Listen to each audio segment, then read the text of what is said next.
Sejam bem-vindos ao episódio de número 10 do Entendendo o Jogo Podcasts. Eu gostaria de agradecer primeiramente ao Maurício pela participação, ao Red Bull pela autorização do Maurício participar. A gente sabe que o clube exige essa comunicação e a gente sempre agradece também em nome da instituição pela liberação do profissional. Hoje eu conto aqui com a presença de uns profissionais que eu mais aprendi no futebol, sem dúvida nenhuma. Se eu pudesse pagar pelo tempo que nós tivemos juntos, seria um valor muito alto, porque realmente aprendi não só dentro do campo, mas como pessoa, principalmente. O Maurício não tem idade para isso, mas foi como um pai para mim, com vários conselhos fora do campo e também com excepcionais ideias. Talvez seja o profissional que eu tive contato que tem mais clareza nas ideias e consegue transmitir isso para os jogadores. Então, realmente, Maurício, foi um tempo muito bom para mim, que eu vou guardar com muito carinho. Bom, beleza, dando continuidade, então, pessoal, eu queria só expressar aqui minha gratidão pelo tempo que nós passamos juntos lá no Madura, que foi um tempo muito produtivo. Por motivos contratuais, eu saí antes, o Maurício continuou com a comissão técnica, foram vice-campeões da Liga Indonesa, e é um feito histórico para o clube, né? Porque o clube ainda não tinha alcançado esses patamares. Então, Maurício, obrigado aí pelo tempo que nós tivemos juntos, obrigado pelo tempo que nós vamos ter juntos agora no podcast. E eu queria que você falasse um pouquinho da sua trajetória, em vez de eu falar aqui os clubes que você já passou e a gente ficar até 9 horas só falando do seu currículo, eu queria que você falasse um pouquinho da sua trajetória, que eu acho que é muito importante para o pessoal que está começando também. Tá bom? Obrigado. Ítalo, boa noite. Eu que agradeço a oportunidade de estar falando com você mais uma vez. Todo mundo tem que saber que eu só fui para lá, né? Porque o meu currículo foi cair na sua mão e você foi o cara que, teoricamente, me escolheu, né? Me indicou ao presidente do clube e à diretoria, então por isso que eu fui para lá. Foi um tempo maravilhoso, muito bom, de muita troca. Tá? Saiba que você é um profissional de altíssimo nível, o mercado precisa de você. Foi um período muito bacana. Eu também aprendi muito.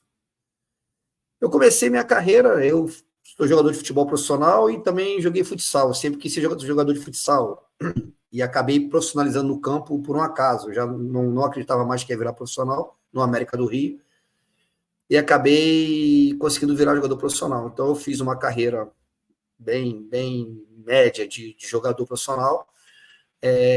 Quando eu parei de jogar, eu comecei a estudar educação física, me formei, comecei a trabalhar com escolas, né, de futsal e queria, então, ser treinador de futsal. Até que o clube que eu trabalhava fez uma parceria com o Botafogo, Casa de Espanha Botafogo, e eu fui convidado, no primeiro momento, para trabalhar no Sub-11, no campo do Botafogo, no Sub-11, mas eles não tinham como me contratar naquele momento. Então, eu fui de graça, aceitei o desafio, fiquei 5 meses dirigindo a equipe Sub-11, tinha uma competição chamada Rio Bonito, né? Eu estou explicando porque assim começa a minha carreira no campo. E eu montei um timezinho, praticamente jogador de salão, com alguns jogadores que já estavam no campo, e a gente foi vice-campeão dessa categoria, e no ano seguinte eu fui contratado para o Sub-13 do Botafogo. Isso foi em 2011, quando eu fui contratado de Sub-13. Em 2014, eu estava no Sub-20 como auxiliar da equipe profissional. Então, minha carreira de ascensão foi muito rápida nas categorias. Né? Eu passei por todas elas, Sub-11, Sub-13, Sub-15, Sub-17 e Sub-20. Mas eu cheguei muito rápido ao profissional do Botafogo, auxiliar do Eduardo Húngaro, que é o cara que me ensinou muito, né, no futebol. Até há pouco tempo ele estava coordenando o Vasco, tanto na base, depois na equipe profissional. Eu voltei a trabalhar com ele no Vasco, agora na equipe profissional. Foi um cara que me ajudou muito, me mostrou vários caminhos. Né? Então, fiquei no Botafogo até 2016, depois fui para o Flamengo, onde eu fiquei até 2022, também chegando ao profissional como auxiliar da casa, fazendo alguns jogos como interino, ganhando títulos importantes na base. Depois fui ao Atlético Paranaense, onde eu fiquei pouco tempo, talvez o mesmo que você tenha ficado. Depois fui para o Madura, né? Por indicação sua. Desculpa. Depois saí do Atlético Paranaense, vou ao Vasco, né? Dirigi o Vasco na Série B. Também fico pouco tempo, e aí vou para o Madura, para o United. Fico uma temporada lá, né? E aí trabalhei com você há um tempo, e aí você já resumiu, a gente foi vice-campeão, foi um trabalho bem bacana. Lá a gente aprende muito, né? Porque a gente vê a carência da estrutura como um todo, né? A gente praticamente resolve todas as coisas, as pendências, um staff pequeno, mas um staff extremamente comprometido. Eu falo que para você, se você quer ir para a Indonésia, que é um lugar legal para você ganhar dinheiro, um centro que está crescendo, mas você tem que gostar de trabalhar, porque a gente trabalhava bastante, né? E aí recebo a proposta do Red Bull, eu tinha muita vontade de voltar, e a minha vontade de voltar era a minha filha, eu sempre falei isso, você sabe disso, né? O que mais é difícil para mim ficar longe era ficar longe da Bia, eu tinha muita vontade de voltar por isso. Acabei recebendo algumas sondagens, mas que não me agradavam, e veio uma proposta do Red Bull, né? E aí eu acabei aceitando, estou numa estrutura aqui sensacional, um clube, talvez uma das maiores estruturas do Brasil. Estou dirigindo a equipe Sub-23, que está disputando agora o campeonato de aspirantes, né? Sub-23 está acabando a primeira fase. Enfim, essa é a minha trajetória. Lembrando que eu queria ser treinador de futsal, a minha paixão era ser treinador de futsal, mas as coisas foram acontecendo para mim no campo, eu sempre gostei de estudar muito, e hoje, graças a Deus, estou num grande clube. Muito bom, excelente. É muito rico ver cada pessoa que passa aqui tendo uma trajetória diferente, não tem uma receita de bolo. Maurício, queria começar falando um pouquinho sobre o jogo, pegando um gancho no final da sua fala, né, em relação ao futsal. O que do futsal você consegue trazer para o futebol, em termos de comportamento, em termos de ideias de jogo que você tinha lá, que você conseguiu transferir? Queria que você falasse um pouquinho, resumisse um pouquinho essa relação, porque já vi gente falando que tem muita relação, principalmente em relação à parte tática de gestão do espaço. Tem outras pessoas que falam que a parte técnica talvez seja a principal diferença entre as modalidades, porque o domínio, por exemplo, do futsal é um pouquinho diferente. Enfim, queria que você falasse um pouquinho sobre o que você traz do futsal para o futebol e se tem alguma coisa realmente distinta que não dá para ser utilizado. Eu acho que o futsal ele te ajuda em várias etapas na transição, né? Eu sou extremamente defensor do atleta começar no futsal, porque o que a gente procura fazer hoje no campo, o futsal já faz há muito tempo, que é você colocar todo mundo no centro do jogo. O atleta que vem do futsal, que faz a sua base no futsal, ele tende a ser muito mais concentrado do que aquele atleta que não inicia a sua carreira no futsal.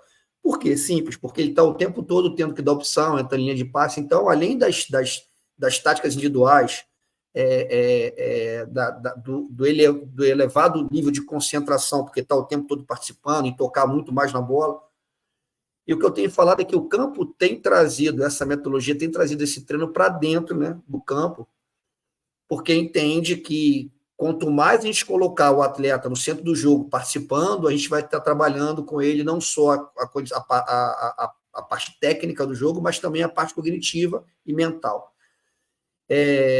Em questão dos controles, né, dos domínios, eu acho que você deve e pode ampliar a tua gama de recepção, de domínio. Então, o salão você domina muito com a sola do pé, porque a bola vem muito rasteira, ela não quica, né, praticamente.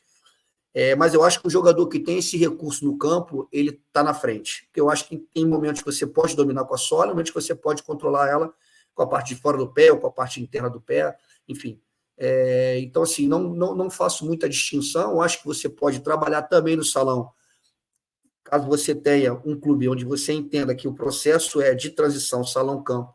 Você pode trabalhar também no salão, controle orientado com a parte dentro do pé, você pode fazer isso, e você também vai ter momentos do jogo, que o jogo também vai te pedir isso, não só que você controle com a parte de fora, ou com a sola do pé. Então, eu acho que o salão, ele te traz, sem contar as relações em espaço, né? Porque se você imaginar hoje, você vê o jogo de futebol hoje, você vê o campo dividido em quadrantes, é muito claro isso, né? As equipes tendem a dividir o campo e a jogar dentro de um setor e a colocar jogador naquele setor. Então, ali você consegue ver movimentações muito claras de salão, de tocar, andar para frente, tocar, puxar diagonal e puxar paralela. Isso também é muito rico de salão, porque o salão é toque e movimento o tempo todo, né? Então, eu vejo que o salão é um grande contribuidor. Porém, tem um detalhe. Eu acho que tem um timer para que você faça essa transição. Eu te digo isso porque eu sofri isso, desculpa, porque eu sempre fui jogador de futebol de salão. Eu sofri isso, eu carregava muitos vícios do salão para o campo, e alguns não são benéficos, que é o fato de você, às vezes, não enxergar o jogo em longa distância, que é o fato de você querer jogar o tempo todo muito próximo, né? Que é o fato de você querer o tempo todo aproximar da bola.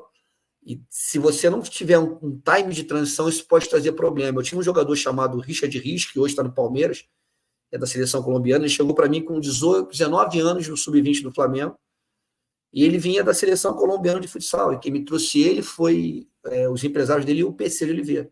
Chegou, né, o Flamengo trouxe, ele, o PC foi lá pessoalmente me apresentar o atleta, junto com os empresários, e o Richard, quando chegou para mim, era muito claro que ele jogava bola, ele já era muito bom de bola, ele tinha que aprender a jogar futebol. Ele tinha força, ele tinha qualidade técnica, ele tinha várias coisas, só que ele não sabia ainda se movimentar dentro do campo. E ele trazia alguns vícios do futsal, que o futsal você dribla e pisa na bola, né? Você dá às vezes você dribla. Isso dentro da área do adversário é fundamental. Outro dia o Palmeiras fez um gol com ele dando um drible desse. Eu até mandei a mensagem para ele, falei, pô, essa pisada aí é titular. Ele ameaçou que ia cruzar, pisou na bola, o jogador já foi, ele trouxe, cruzou e acho que foi o Rafael Veiga, não sei quem fez o gol. Porém, isso feito na frente da tua área já é um perigo, que a bola escapa do teu pé, ou então você não consegue se vencilar, o cara dá um toque na bola. Então, tem momentos, né? E isso, com certeza, ele depois me falava, isso com certeza ele trouxe do futsal. Esse detalhe de pisar na bola, de dar esse drible que você ameaça que vai chutar ou que vai cruzar e traz a bola com a sola do pé.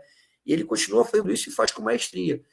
E eu tive uma dificuldade com ele para entender qual era a posição que ele ia jogar. Ele jogou comigo de lateral direito, ele jogou comigo de volante, ele jogou comigo de 8, ele jogou comigo de 10. Eu sei que ele tinha que jogar, tanto é que ele acaba em 2019, ele acaba o ano, o último jogo do Brasileiro, ele fez outros também, ele é titular da minha equipe, ele jogando como um 10, um pouco mais à frente, né? Porque ele perto do gol, ele era muito perigoso, e ele é um jogador que pressiona o tempo todo, que isso o Salão também te faz, né? O Salão não pode, você não tem como não pressionar a bola, você tem que pressionar a bola, você tem que reagir rápido, você tem que acompanhar o cara que tocou e passou, nem que seja num espaço curto, os 5, 10 metros, primeiro você acompanha ele para não tomar nas costas, depois se tiver a marcação for zona, você solta e ocupa o teu espaço, mas o Salão tem isso o tempo todo. Então era um jogador extremamente importante, eu falava, eu tenho que mostrar esse garoto e entender qual é a posição que ele vai jogar. E aí se eu não tivesse, para não me alongar, tem até uma história dele, do próprio Richard, que o Flamengo tinha um jogo contra o Palmeiras, foi uma época de Covid, estava muita gente com Covid e o jogo quase que não aconteceu e aconteceu, e foi a base toda do Flamengo jogar esse jogo. Neneca foi o goleiro, Otávio, que está no Sport Portugal, foi o zagueiro, o Natan foi outro zagueiro, jogou o Bala, jogou o Rodrigo Muniz, jogou a galera, jogou muita gente, o João Gomes, jogou muita gente, agora não estou lembrado. E o Richard foi no jogo também.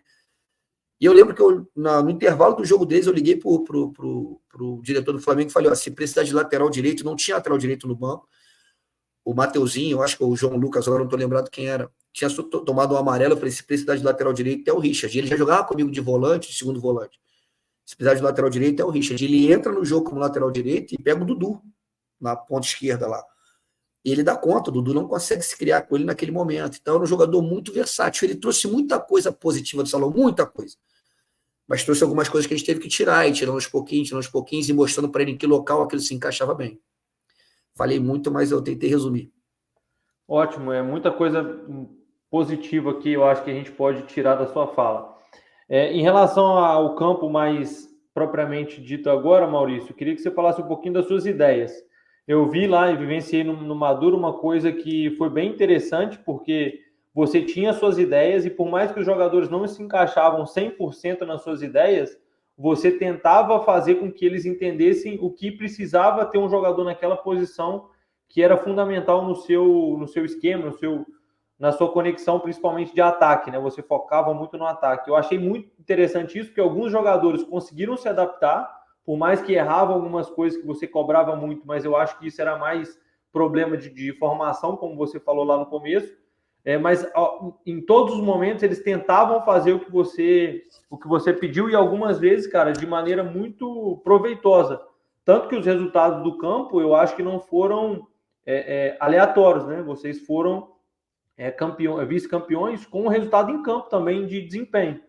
Então, eu queria que você falasse um pouquinho sobre essa relação de o quanto você acredita que a sua ideia ela é adaptada pelos jogadores ou o quanto você adapta as suas ideias às características dos jogadores. Não sei como tem sido aí no dia a dia do Red Bull, mas você tinha a ideia muito clara e fez os jogadores se adaptarem a ela. E eu achei isso muito legal.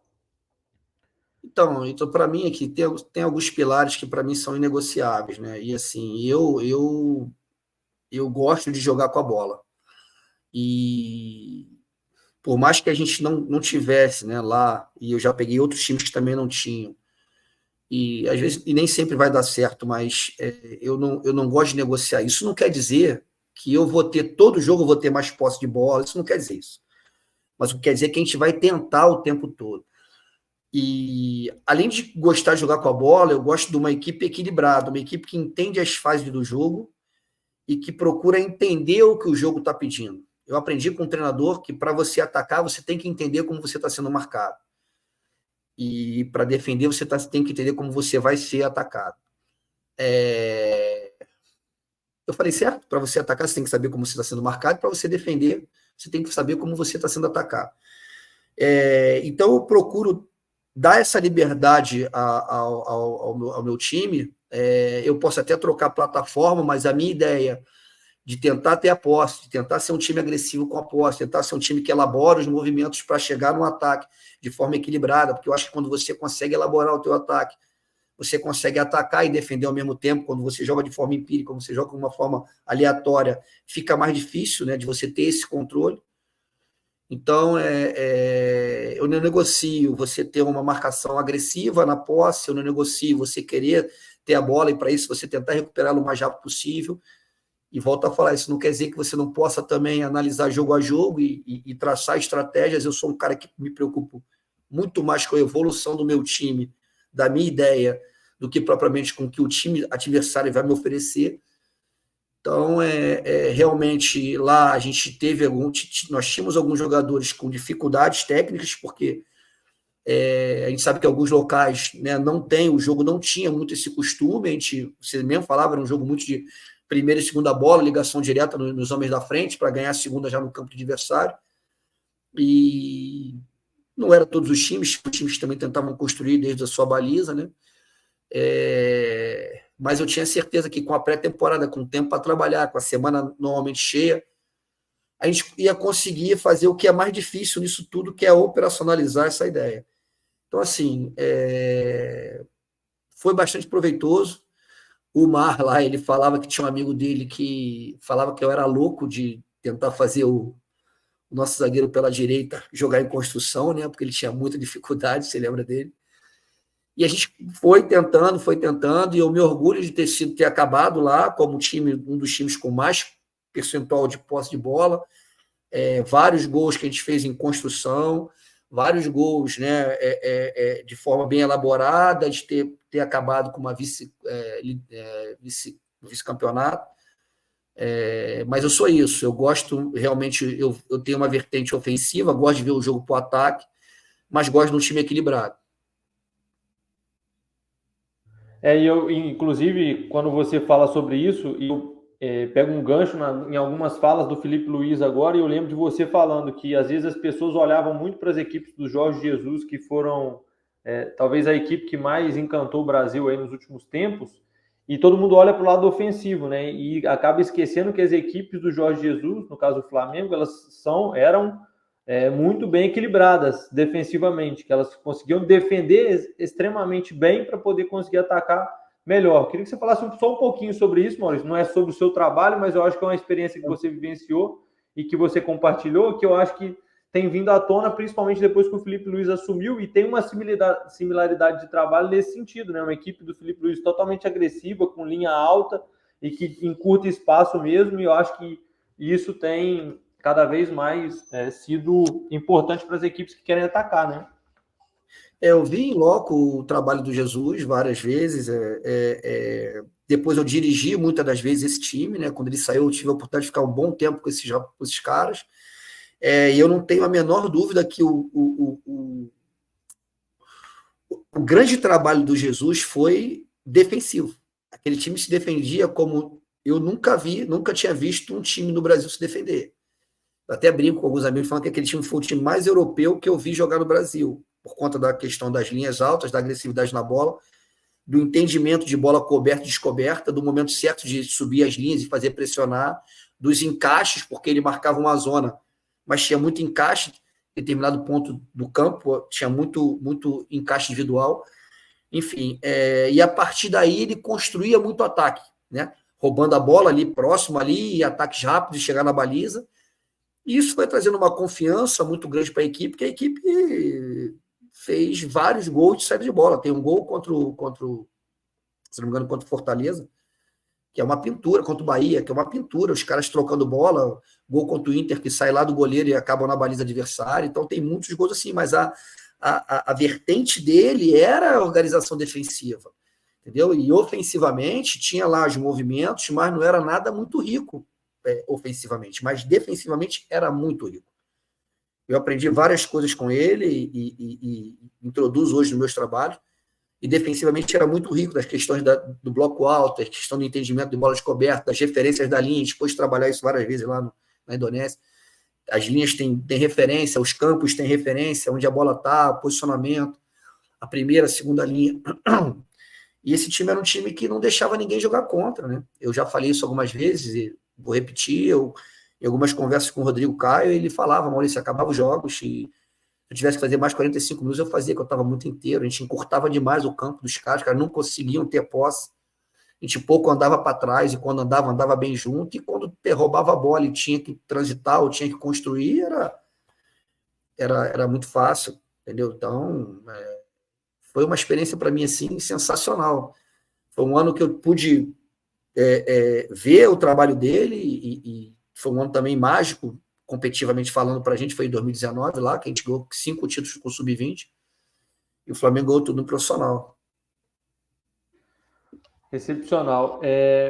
E aí, Maurício, eu lembro muito que você conversava muito com o Rivera, né, que é o meia mexicano que jogava lá no Madura, e pedia alguns comportamentos para o Rivera, principalmente para ele, porque era o meia, e assim, estava claro na sua cabeça o que o meia da sua equipe precisa ter em cada momento. E eu acho isso muito legal, porque você consegue facilitar essa comunicação entre treinador e jogador, e consegue avaliar também, caso o cara não consiga desempenhar o que você está esperando dele, como você já comunicou e ele não conseguiu desempenhar, você vai conseguir avaliar e entender o que está faltando. Eu acho isso fundamental.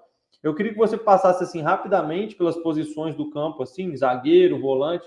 O que você espera de cada posição? Se você pudesse ter um zagueiro assim, perfil Maurício, o que esse zagueiro teria?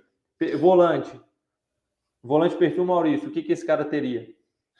Eu vou começar do goleiro, porque eu acho que hoje já é fundamental que o goleiro tenha a capacidade de jogar com a bola. Eu acho que facilita muito. É claro, a gente não vai entrar no mérito, a primeira coisa que tem que fazer é defender bem, claro.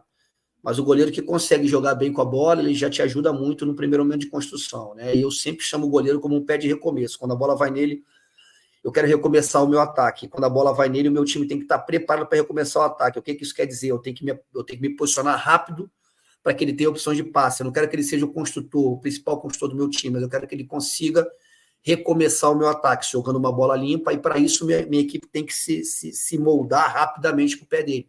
Tem muito goleiro que tem muita dificuldade, porque o time também não ajuda, né? Não se posiciona rápido, não se coloca rápido para que possa dar opção a ele. Então, para mim, eu começo do goleiro. Meu lateral, ele tem que ser um lateral que ele consiga, ou que ele tenha entendimento de hora ser ala, hora jogar por dentro, né? Isso ofensivamente falando, né?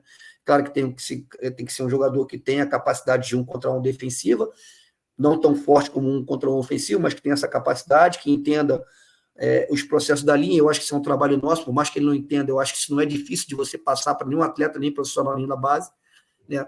Um zagueiro, assim como o goleiro, na minha opinião, hoje tem que ser construtor, ele tem que saber jogar com a bola, tem que ter um bom passe. E, é claro, defensivamente, adoro como joga em linha alta, adoro o zagueiro que ganha a primeira bola, que venha realmente trepando para ganhar a primeira bola. Eu acho isso fundamental, além dele ter uma capacidade de jogar com a bola de forma ofensiva, ter uma capacidade também de 1 contra 1 defensivo, uma bola aérea bacana. Isso resumindo mais ou menos o que eu espero do meu zagueiro.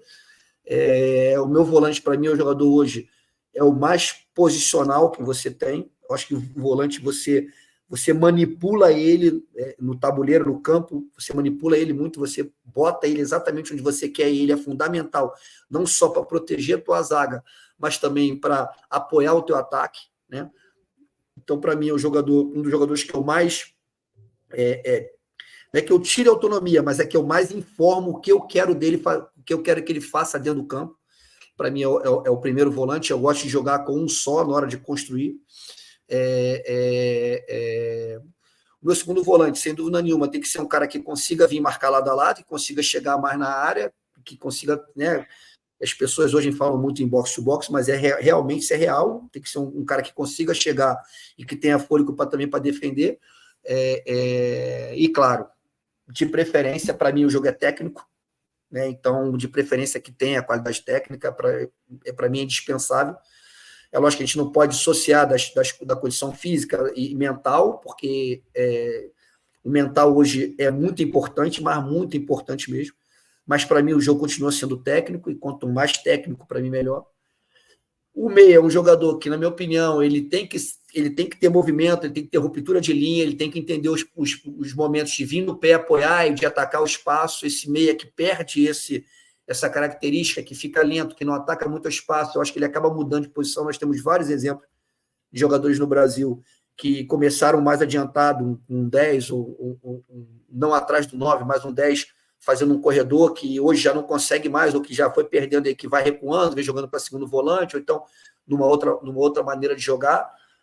Porque para mim esse 10 ele tem que ter muito movimento, mesmo que seja um movimento dentro do jogo posicional, onde você quer, mas que tenha que ter ataque, força para chegar na área, capacidade de concluir, né? E os atacantes, cara, eles têm que ser impetuosos, né? Os beiradas, eu gosto muito de jogar com um médio de beirada, que você traz ele para dentro e faz uma superioridade numérica por dentro, e ele sendo um médio que tem a característica de drible, porque hoje aqui eu tenho um médio que joga na beirada e ele é muito bom. Ele tem muita capacidade de drible, ele não tem velocidade, ele não é um rompedor, mas quando ele vem para dentro, então quando ele pega na beirada com espaço, ele consegue pegar a bola e abrir muito espaço para o time, clarear as jogadas, e agora está pisando mais na área, que nós estamos pedindo isso a ele. Então, os pontas, eu quero deles impetuosidade, a gente vai trabalhar para botar essa bola num contra um e ter uma vantagem lá, que é as vantagens que eles chamam de qualitativa na ponta, né, que conseguir botar num contra um. Então, eu gosto do ponta bem impetuoso, e o centroavante, o 9 inteligente. Eu não descarto jogar com o 9 preso na área, não é isso, mas eu gosto de um 9, que eu chamo de 9 de desmanche, que é um cara que às vezes sai da referência e vem fazer um papel de meia ali, formando às vezes um losango por dentro, ele sendo a cabeça, carimbando a bola, ou dominando, jogando a bola para o lado, e depois atacando a área, atacando espaço, de preferência que consiga se movimentar bem dentro da área, que tenha boa finalização. É mais ou menos isso. Eu acho que o resto você vai tentando moldar ele da forma que você quer, o time da forma que você quer. Não sei se foi claro. Maravilha, muito claro. Isso é muito legal de escutar. Realmente, duas coisas que você falou e que me chamaram a atenção, porque realmente você exige muito isso, que é recomeçar o ataque.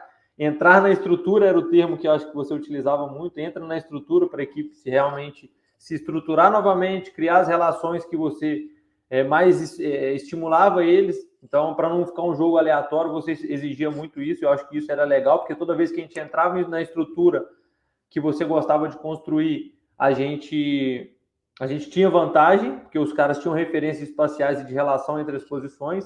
E a importância do volante. Eu lembro tanto que você falava com o primeiro volante para poder conseguir, na hora que a gente está atacando, atacar marcando, fazer a cobertura por trás, ser uma opção de passe de recomeço, um cara que não perde o centro do campo quase nunca. Então, isso é muito legal, muito bacana esse exercício de trazer aqui. E falando um pouquinho mais dos individuais, Maurício, outra coisa que eu trago muito de você, e eu já te falei isso, é a definição que você falou sobre jogador inteligente, né? Que é quando ele tem a plenitude tática, é quando ele basicamente consegue enxergar o jogo para os outros também, não só para ele. Eu até, inclusive, utilizei essa definição no curso, te citei lá, te falei sobre isso, que eu achei muito legal. E eu queria que você falasse um pouquinho mais aí sobre isso, jogador inteligente, o que você identifica para falar, pô, esse cara é inteligente. e de fato a sua definição foi muito boa, porque realmente é isso. Então, eu carrego comigo o seguinte, isso não eu tive um treinador que ele falava muito assim, que é o Ricardo Lucena, que foi um cara que, na verdade, me inspirou a ser treinador de futsal, que ele era meu treinador de futsal, e você deve lembrar dele. Foi campeão de liga, infelizmente nos deixou. Ele falava o seguinte, eu levo para mim até hoje isso, ele falava o seguinte, todo mundo é bom. Você vai ver um jogo de futebol, você não vê, usando o termo chulo aqui, você não vê um pereba, você não vê um cara que não saiba jogar futebol. Todo mundo sabe, tu vê, o cara controla, o cara passa, o cara chuta. Mas a diferença do bom pro bom, né? Aquele que fica acima, é aquele que consegue jogar e pensar, identificar as fases, identificar os momentos. E quando eu falo de plenitude tática, eu quero falar o seguinte, que quando o jogador ele começa dentro do campo, isso, graças a Deus, acontece com as minhas equipes. Pode demorar um pouquinho, mas acontece. Quando ele começa dentro do campo, aí enxergar o jogo para outro jogador, eu acho que ele está alcançando a plenitude, pelo menos do meu modelo, do que eu quero como jogo. Entendeu? Tem jogador que vive pedindo a bola. Me dá, mas ele não consegue enxergar nada que está à volta dele. Né? Ele não consegue enxergar que às vezes ele vai ser um meio para alguém jogar. Entendeu? Às vezes ele vai ser uma parede, que hoje que se fala muito na dinâmica do terceiro homem.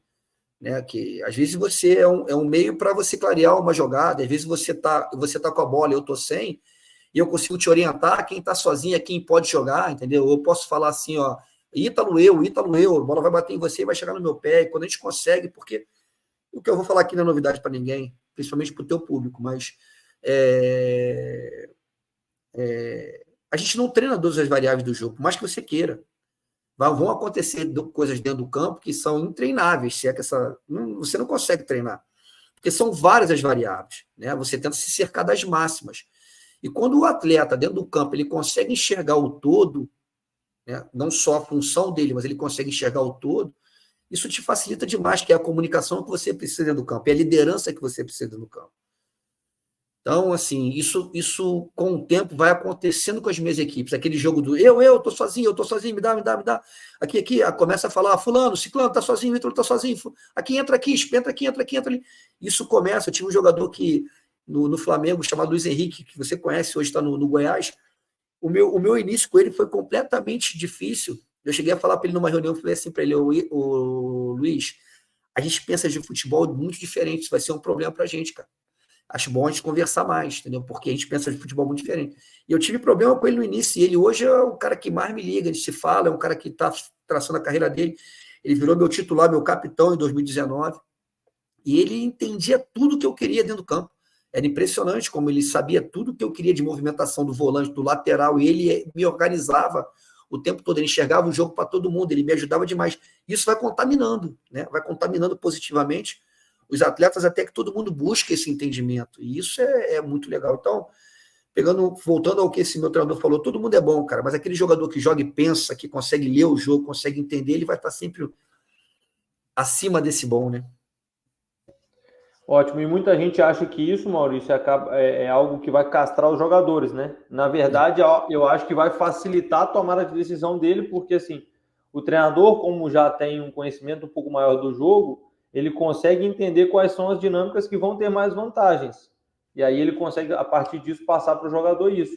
E aí muita gente enxerga isso pelo lado negativo. O treinador está tolindo o jogador porque ele já está criando algumas tomadas de decisão que o jogador vai ter que fazer. Na verdade, eu acho que é limitar, mas sem tolir, né? Você vai limitar alguns movimentos que não tem vantagem nenhuma, justamente para facilitar para ele. A tática do jogo, a ideia do jogo, a ideia do treinador, ela de maneira nenhuma vai sobrepor a individualidade do jogador.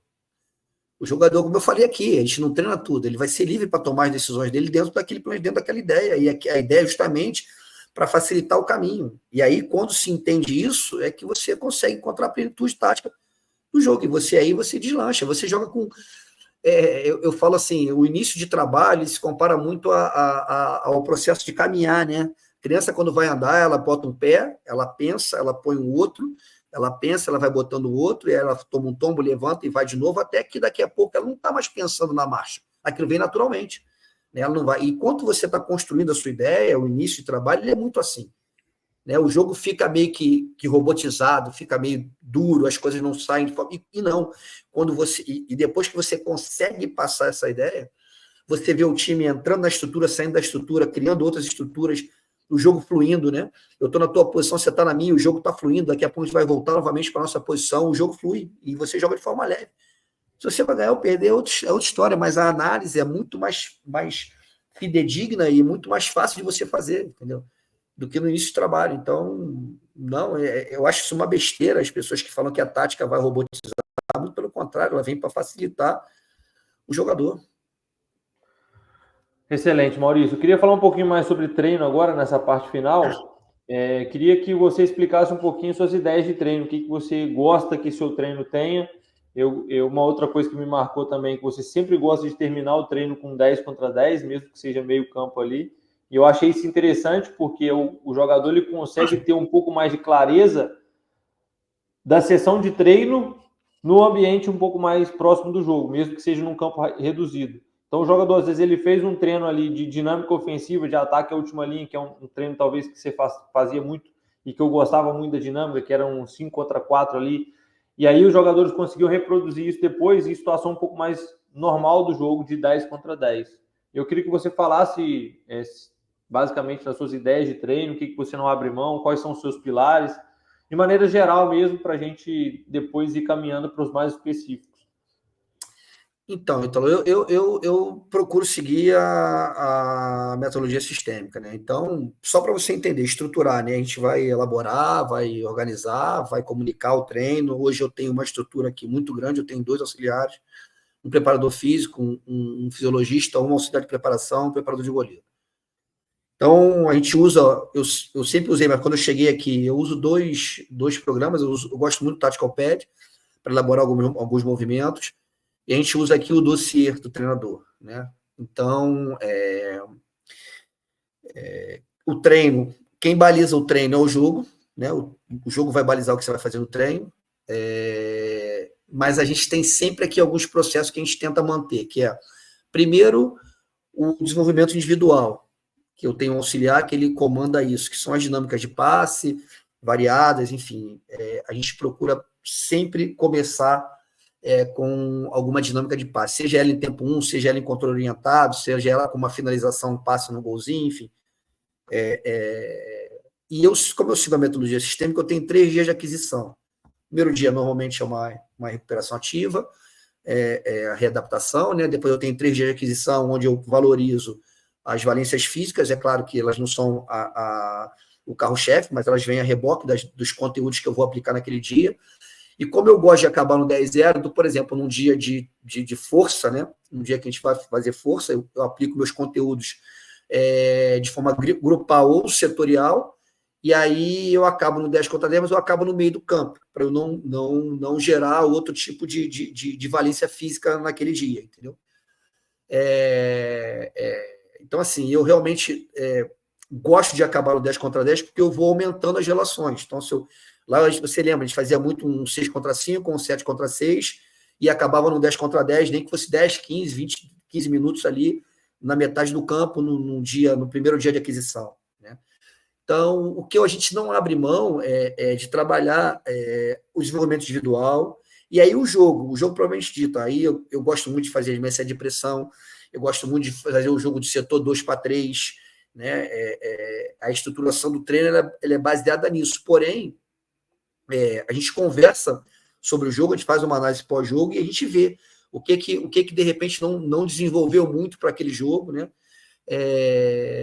E aí a gente começa a balizar o que nós vamos trabalhar na semana. O bom da categoria é que normalmente você tem semana cheia, eu tive pouquíssimas de semana que não foram cheias, mas por outro lado também tem alguma dificuldade, porque são as interferências da equipe profissional. Como a gente aqui tem o Sub-23, a interferência na nossa categoria é muito grande para pegar jogador para treinar com eles. Mas eu estruturo meu treino assim, dentro da metodologia sistêmica, 3 dias de aquisição, divido em força, resistência e velocidade, tento balizar meus conteúdos para que essas valências elas venham carregadas nos meus conteúdos, mas o olhar é totalmente voltado para o jogar, né?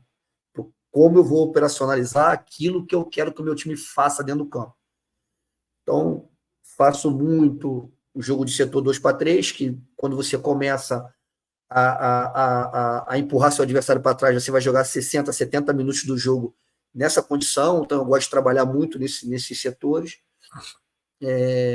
Então, ao mesmo tempo, eu gosto muito de um treino de 3/4, que eu falo o seguinte, aqui eu trabalho quase tudo. Eu normalmente, ou eu acabo no 10 metade do campo, ou eu acabo no 10 3/4, quase nunca faço campo aberto. Quando eu faço 3/4, o time que está atacando a baliza, ele está jogando no setor 2-3, está marcando em bloco alto. O time que está defendendo a baliza, ele está marcando no setor 2, em bloco médio para baixo, e está fazendo as saídas de pressão. Então, eu consigo trabalhar toda uma equipe, um dia só a minha equipe fazendo tudo que eu quero dentro da ideia. Uns trabalham saída de pressão quando é bloco alto, um joga em construção quando é bloco médio e baixo, depois eu inverto. Então, isso é um treino também que eu uso muito, gosto de acabar também, não são treinos longos, e respeito os dias. Eu sou um cara que tento respeitar os dias de aquisição. Excelente. Queria só que você falasse um pouquinho mais, Maurício, porque eu vivenciei isso com você, de levar os jogadores no contraturno para o campo para fazer trabalhos mais individuais. O zagueiro fazer mais tipos de passe que talvez estariam mais relacionados com o seu jogo. O quanto você valoriza, você já falou sobre a valorização do treinamento individual, mas dentro da sua sessão, o quanto você valoriza também essas ações individuais fora do contexto do treino principal? Talvez um vídeo individual, um treino individual. O quão é importante isso, se você realmente acredita que isso ajuda no processo ou não? Você fazia isso lá, né? Lembra que você fazia os vídeos individuais com eles? Você era o cara mas era mais de pós-jogo, né? Então, a gente tem os treinamentos específicos. Como eu falei, eu tenho 2 auxiliares.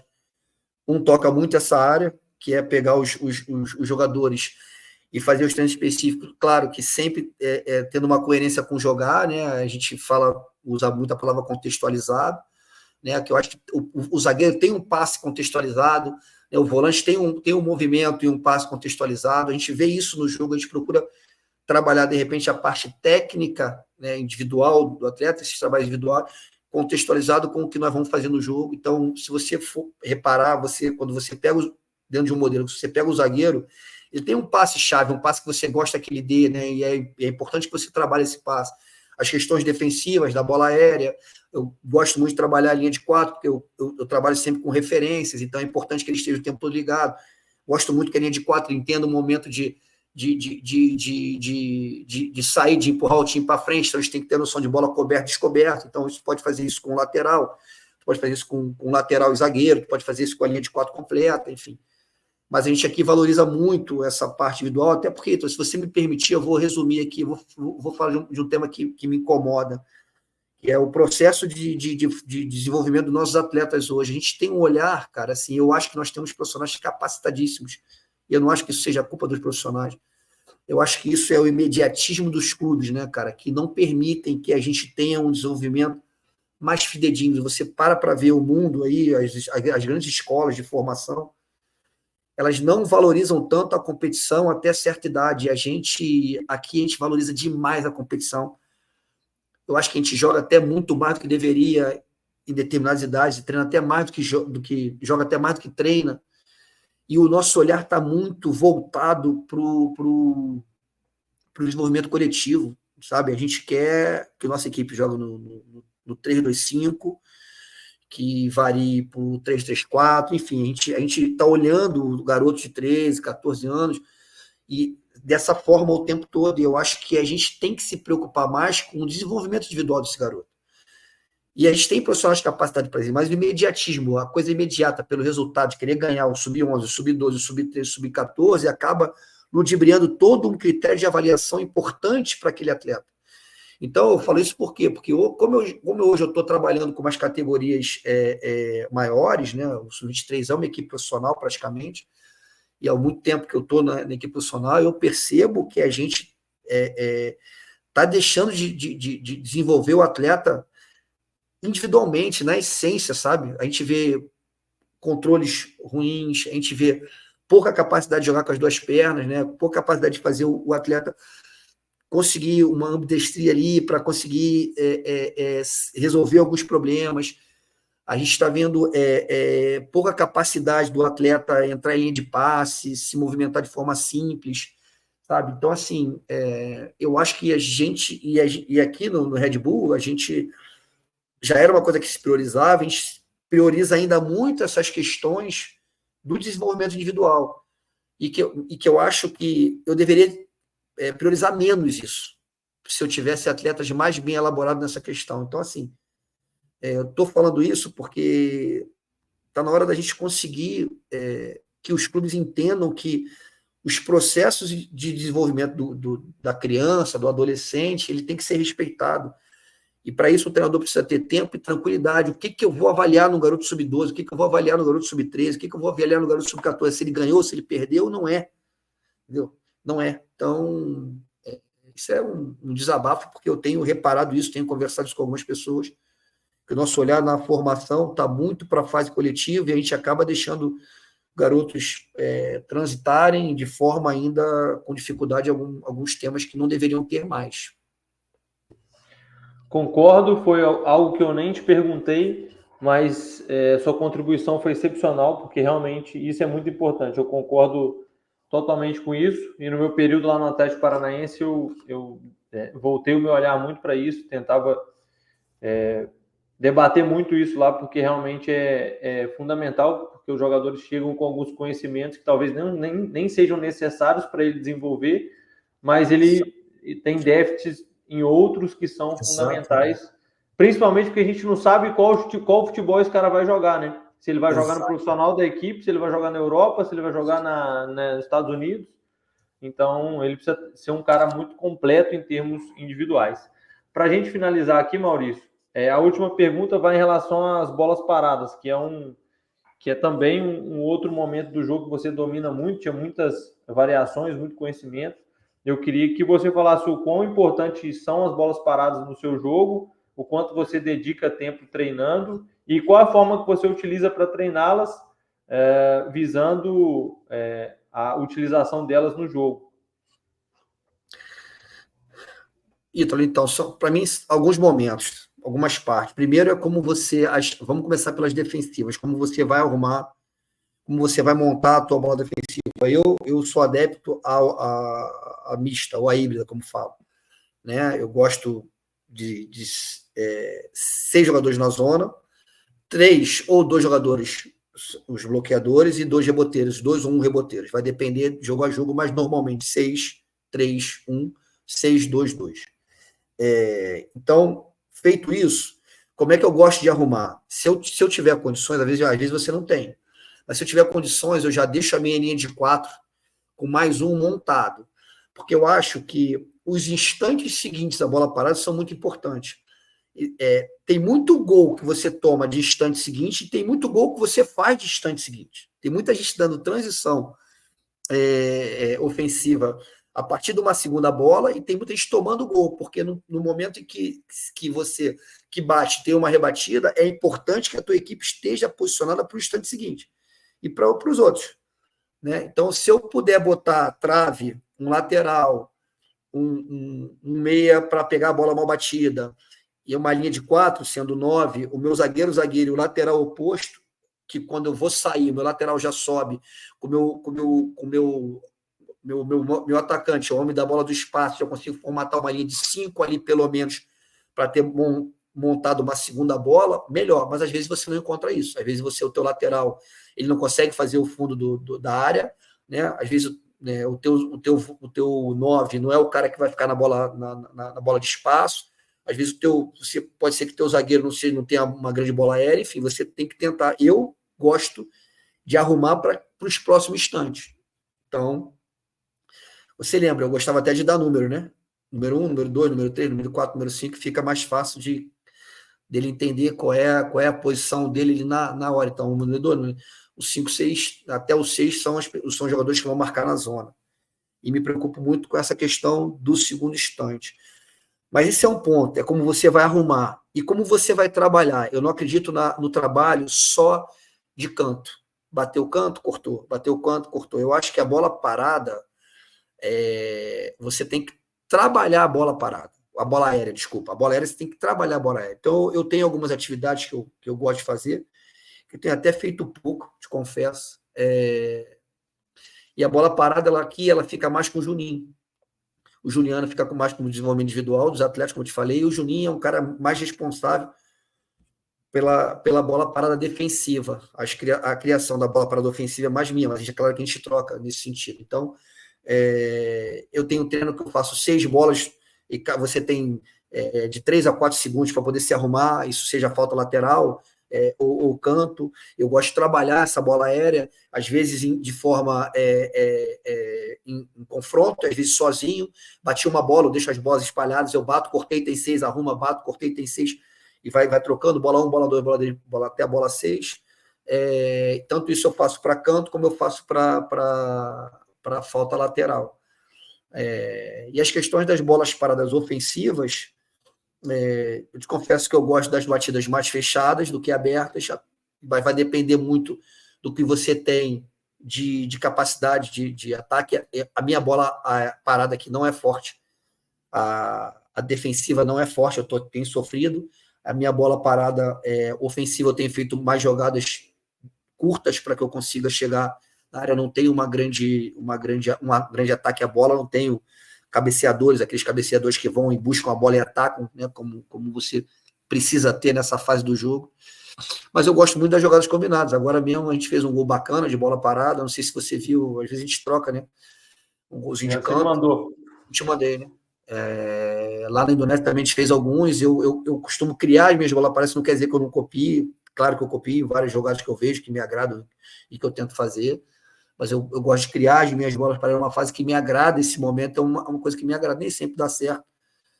Mas preferencialmente as batidas fechadas, as batidas curtas e dentro da área os bloqueios, hoje que é muito usado, né? Me irritava demais na Indonésia, questão da bola parada, porque, eram 300 pênaltis dentro da área e ninguém dava nada, né? Essa marcação individual que o cara te segura, que faz um antijogo danado, né? E que eu acho que nós temos que resolver. Se você me permite, vem um assunto aqui na cabeça, eu sei que você tem que acabar. Nós vimos a expulsão do jogador do Cruzeiro agora, o Rafael... Rafa Silva. Foi expulso contra o Atlético Paranaense. Claro, justamente, tu vê claramente ele dando a cotovelada. Mas o que é aquilo? Será que vale? Será que pode? Será que... Vamos imaginar uma bola que está dentro da área. Eu vou correr para chegar na bola, um jogador deliberadamente, o defensor deliberadamente, ele vai e entra na minha frente e me dá uma trombada para eu não chegar na bola. Será que isso não é pênalti? Será que eu que estou querendo correr na bola, eu estou sofrendo bloqueios de tudo quanto é lado, deliberadamente, porque não tem bola, não tem relação com bola ali, a bola está lá no campo de defesa. O Red Bull com Caixinha fazia muito isso, a saída para trás, e a primeira bola sempre longa lá, principalmente depois dos gols, que falam dos 5 segundos, né, que depois que você toma um gol, enfim, você está meio abalado, ideal que a bola chegue lá na frente. Eu estou pegando um gancho das jogadas de dentro da área. Cara, tem coisas que não dá para fazer no futebol. Você corre junto com o cara, você pode botar um braço.